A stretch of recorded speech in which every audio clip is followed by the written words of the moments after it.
Good afternoon, viewers. Today's second midterm examination, இரண்டாம் இடைப்பருவ தேர்வு அடுத்த வாரம் திங்கட்கிழமை ஆரம்பிக்குது. Second midterm examination is going to commence on Monday, the 10th of November. Commence-na begins-na இருக்கும். அதோடைய ப்ளூ பிரிண்ட் கொடுத்துருக்காங்க.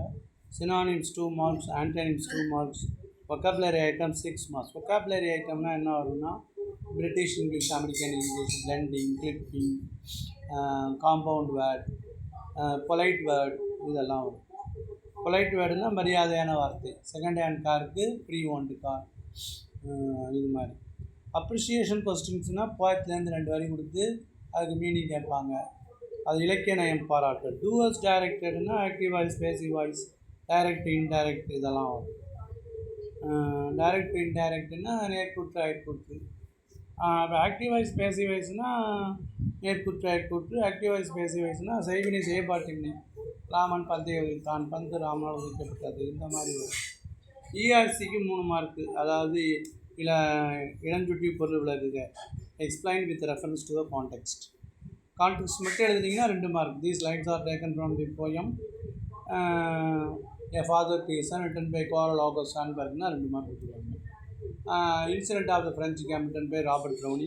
It is a dramatic monologue. இப்போ செகண்ட் மிட் டேர்மில் 2 பாயம் தான், அதாவது 5வது யூனிட்டும் 6வது யூனிட்டும். அப்போ நீங்கள் 5வது பாடத்துடைய சினானிம்ஸ், 6வது பாடத்துடைய சினானிம்ஸ் நல்லா படிச்சுக்கணும். போயத்துடைய அப்ரிஷியேஷன் கொஸ்டின், இஆர்சி நல்லா படிச்சுக்கணும். கொஸ்டின் அண்ட் ஆன்சர் 2 கொஸ்டின் எழுதணுமா 6 மார்க்கு. Paragraph 15 mark. 15 மார்க்குனா prose paragraph 1, poetry paragraph 1, supplementary paragraph 1. சப்ளிமெண்ட்ரியில் வந்து all summer in a day படிச்சுக்கணும். போயத்துக்கு வந்து ஃபாதர் டு சன் படிச்சுக்கணும். ப்ரோஸில் சேர் படிச்சுக்கணும். சேரில் என்னென்னா funny incidents before and after the arrival of the சேர்னு வரும். ஒரு நாள் வந்து a retired subject visited the family since the family had no chair. வீட்டில் சேர் இல்லாததுனால எ 3-legged ஸ்டூல், ஒரு முக்காலியை வச்சாங்க. அது judge fell down and all the children laughed. எல்லாம் சிரிச்சிட்டாங்க. அதுலேருந்து they decided to buy a chair. அது ஒரு கொஸ்டின் கேட்பாங்க. What was put on the family agenda. Buying a chair was put on the family அஜெண்டான்னு வரும். அப்புறம் லெட்டர் ரைட்டிங்னா அப்ளிகேஷன் லெட்டர் படிச்சிங்க, ஸ்பாட் த எரர் இதெல்லாம் வரும். லெட்டர் ரைட்டிங்னா நீங்கள் 4 லெட்டர் படிச்சுக்கணும்.